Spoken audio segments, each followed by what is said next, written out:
Hi, good morning, welcome to my channel. This is an unboxing of the deck that I've been using all this month. I've been kind of backed up on doing unboxing videos, so I've been opening decks without previously unboxing videos, which I hate doing. I'm such a, um, uh, I don't know. It's the German in me, I think. I like everything formatted and formulated and labeled very clearly. So my initial goal with this channel was, as I opened a new deck, I would shoot an unboxing video first to sort of like acquaint myself with it, and then start to utilize it in readings and pick a cards and things of that nature. But this deck, because the first of the year, excuse me, sort of snuck up on me, I just cracked it open. I ordered it at the last minute. It was a deck that was on my wish list for a long time, and I was really kind of very, very interested in it. It was at the bottom of my wish list, and I was hoping that it would find its way to me, but I just couldn't wait, and I didn't know why. So I ordered this deck. It's the White Sage Tarot by Theresa Hutch. It is available on Amazon, and once this video fully uploads to YouTube, I will put a direct link to purchase it in the description box. But for those of you that are new to the channel, these are unboxing videos where I take decks that I've, picked because I like them for one reason or another, and or that I'm drawn towards, and I unbox them for people so that they can get a little insight into maybe what's inside the deck if they're looking for a deck or want a new deck. Hopefully this will give them inspiration. I do both tarot decks and oracle decks. Any sort of divinatory tools, I guess I would do. But right now I'm just kind of working on decks. This deck I've been working with since January 1st because I felt like White Sage Tarot felt very like, I don't know, pure and cleansing for the new year, the new decade. And so I went about ordering this, and I'm super excited I was super excited when it got here, and I've been using it throughout the January forecast, and I've really been impressed with this deck. There's something very charming, quaint, cute. There's a beautiful mixture of animals and sort of I don't know. I just really love how Theresa has gone about creating this deck. So it is pre-opened. Normally I do the plastic and all that for everyone, but I will take you through a little bit about sort of what was in the box when I opened it. So inside of the box, first off, it comes in this really cool metal tin, which you don't necessarily always see. So I really like that, and I believe it's um, is this U.S. Games? I think this, yes, it is printed by U.S. Games out of Stamford, Connecticut. And then the box is just a fairly simple metal tin, but on it it's got like the swords, we have the wands, we have the cups and the pentacles, the moon for intuition. It's very beautiful. I love her art style. I love the way that she's sort of done the cups as little coffee cups, and the pentacles are sand dollars, and the wands are these beautiful willow branches, which are, wands in actual witchcraft. So willow is a very potent wood for one's use or creation. Can you guys stop this? Why do you always come in here and wrestle under the thing when I'm live? It's like the new thing to do around here. So then there's also inside of there's a little booklet. It's fairly thick actually, considering for such a cute little deck it is. And it gives you sort of the getting started, a different perspective, the chakras. And then there's small descriptions. I've been reading cards for so long, I don't necessarily go to descriptions anymore. I kind of loosely use what I know to be true from working with decks over the years as to um, uh, what symbolism each card sort of represents, or the kind of gist. But I kind of let the artist sort of take me on a journey within each deck. And so wherever my kind of consciousness flows towards the art, because one card will look one way to me in one reading over a certain subject, and another card may look exact same card in a different reading will look totally different. I'll feel an expression off of, say the animal's face, or just the vibe of the card will feel completely different depending on placement and topic. So I don't necessarily always refer to the book. For those of you that are new, it's great that there is a book here for you, and it gives you upright and reversed meanings if you don't really feel comfortable doing inverted meanings. but it's nice that that's there. I mean, it gives you just the upright for a high priestess, just as an example. It's intuitive and all-knowing. To me, the high priestess is also very much about secrets. Like, she's about secret knowledge and sort of kind of maybe hiding out a little bit, not necessarily playing all of her cards out, that sort of a thing. So each deck sort of also has its own interpretation of the cards. So I kind of feel like the beauty of tarot and oracle decks is we get to play and test our intuition, right? So, and again, you have the four standard suits in here. We have the cups, wands, pentacles, and swords. So that's very traditional as far as tarot is concerned. And then there's also a couple of cards in here that have little chakra energy rainbow spread and a description of the chakras, which I thought was kind of cool. You don't necessarily see that. And they have, like, she talks in the book about chakras, which I should probably read that because this might be a really powerful deck to utilize with this. Obviously, she's taken it into account and used it for part of her creation. I've just been using it for my daily forecasts. So I will have to check this out. But these two little cards are in there, so be aware of that, especially when you open the deck. If you go to shuffle it and you're doing a reading for somebody, you might get a whole chakra instruction. I've had that happen to me. Not with this deck in particular, but where there's been cards in there that I didn't necessarily know were sort of instructionally based, and then the next thing you know, they show up in a reading, and you're like, I think you need a little direction in your life. So this deck has been getting a lot of love from not only my audience and my regular viewers, but from me myself. And so this is the design on the back of the deck. I like that it's just, I like that it's just this sort of white weave pattern. To me, it makes me think of sort of like, how everything is intertwined, everything is connected. It's a very simple design. Just to give you a sense of the size of the deck, it's only, it's a rather smaller size deck, which is nice. It's portable, good for travel. The cardstock feels good. It feels like it's soft enough that you can sort of bend it. If you can see from my shuffling, there's already a bend. This is what I mean by much loved. There's been quite a few shuffles throughout every day of January. And I also used it for this month's, February's Taroscopes, right? So it's been shuffled quite a bit. And I don't know, there's something really lovely about this deck. I'm not only the only one that feels this way. I've noticed that my viewers have really tuned into it, really loved it. So these cards are now out of order. I'm going to just say that. So I'm just going to start flipping them so you guys can see the different cards. So we have the King of Swords. He was in our reading yesterday. That's why he's at the top of the deck. But I love how she depicts different animals in the different suits. I think it's all large cats with the swords, if I am correct. This is the Nine of Wands.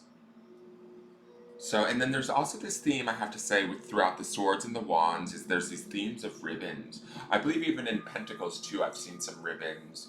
I'm still not 100%, I haven't fully seen the whole deck. So the beauty about like just cracking open a deck and giving it a little consecration and then getting about doing daily readings is it's a surprise for you every day as things sort of unfold from the deck. And there's a constant set of surprises that I found with this deck that has been really sort of charming and lovely. The Nine of Pentacles, here's like that ribbon that I was talking about. So these are all cards that I've seen. The Page of Swords. I'm just going to put him up here. Again, a sword and a large cat. But I love that he's sort of, a preteen cat. And sometimes when I look at him, he sort of seems over it. Sometimes he seems pensive. Here is the Knight of Swords. Again, cat ready for battle. Get it, Battle Cat. Get it, He-Man. Oh god, I just dated myself. I don't know if any of you all know He-Man, but didn't he have a cat named Battle Cat? The Magician. Very interesting design for the Magician, I feel like. I love it.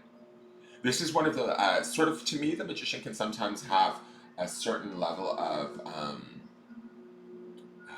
like, warning to it. And with this card, I don't feel that at all. Which I like that. This feels very open. I think it's the depiction of the feather and the eye. To me, it just feels a lot more at peace. Sometimes Magician cards to me feel a little tortured. And I don't mean by the art. What I mean is that with all that power comes responsibility, right? And with all that creativity, you have to sort of manage that. That's kind of how I see the Magician in some ways. Sometimes the magician can have a little bit of a, I don't know, self-indulgence, or you have to be maybe mindful of the ego if the magician shows up, depending on the positioning and where it's at. But with this, I don't really feel that in this card. So that's what I mean by deck, from deck to deck, you can have a totally different interpretation of a very similar card.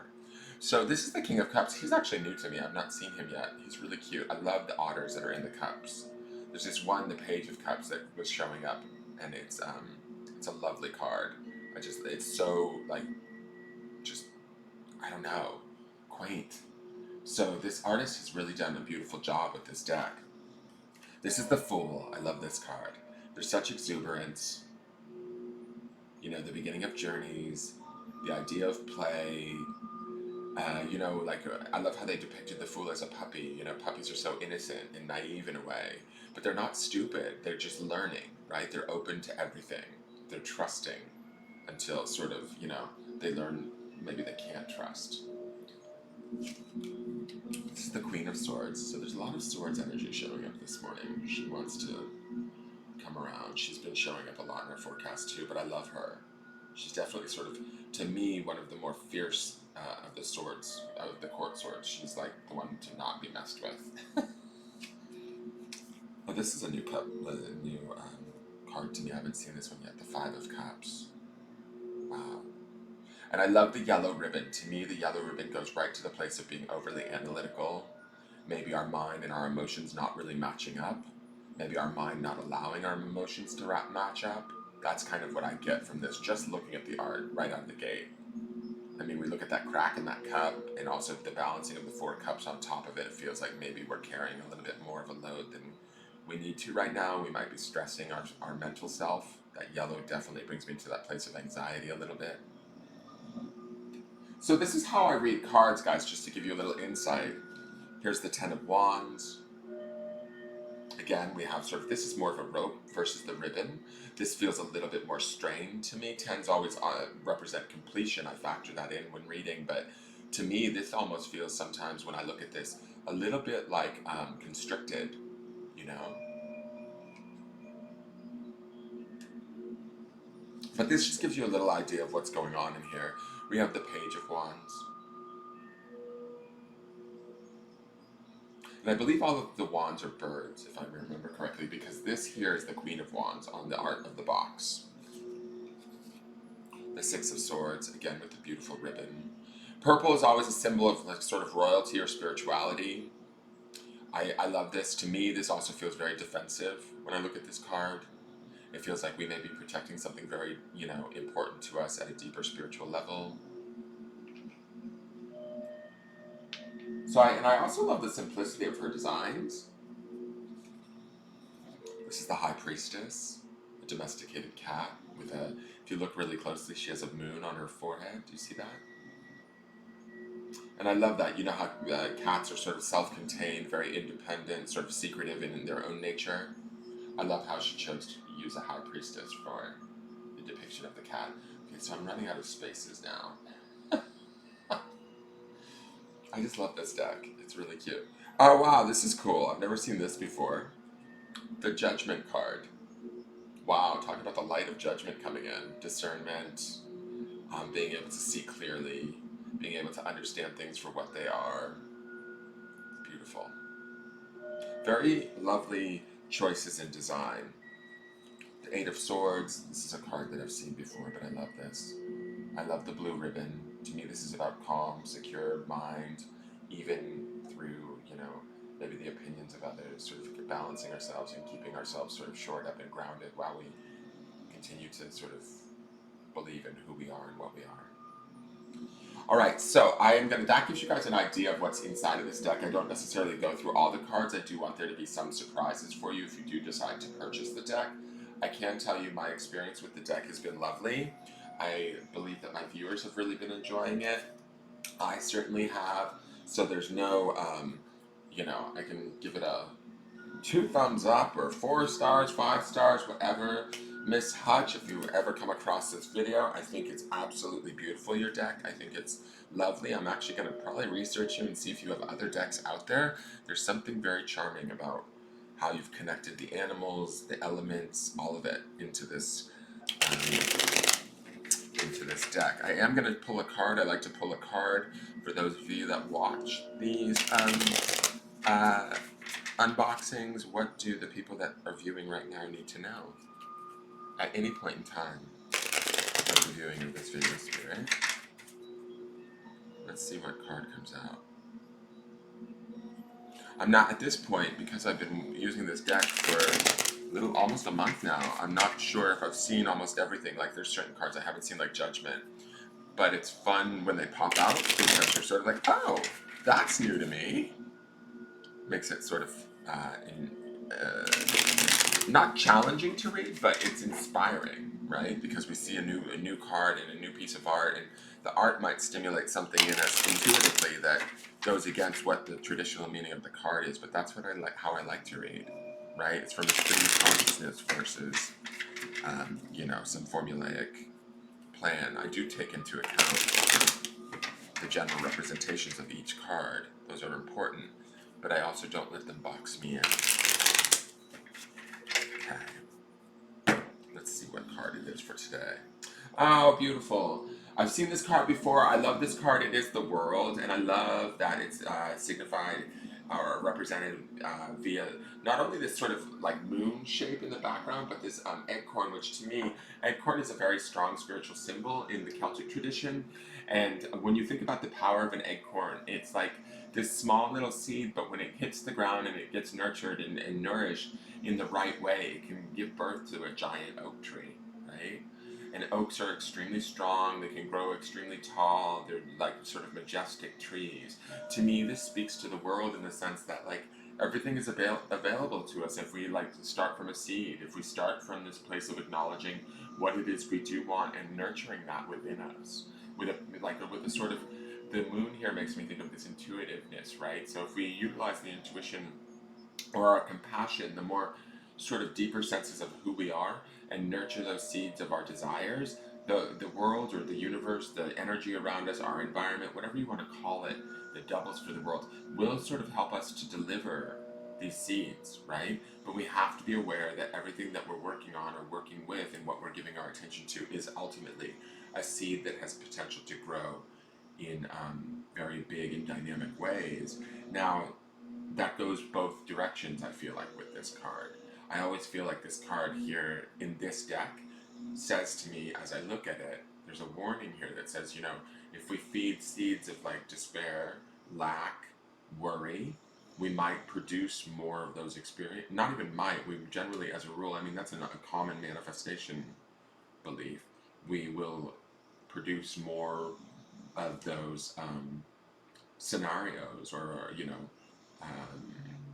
more of that sort of energy within our environment. So this card is reminding us to be mindful that everything we do, wherever we place our sort of attention, is a seed, right? And it has potential for growth if we choose to continue to feed it. We can also stop feeding it our attention and our emotions and our energy, and it will die, right? So think about that as you go forward into your day today, you guys. I hope that you guys enjoyed this video. If you did, please give it a thumbs up.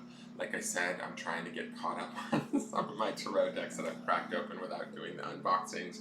I also have some unboxings I need to do for some romance-related decks, because there will be a pick-a-card hopefully by February 1st for your Valentine's Day. Maybe a twin flame pick-a-card, or is he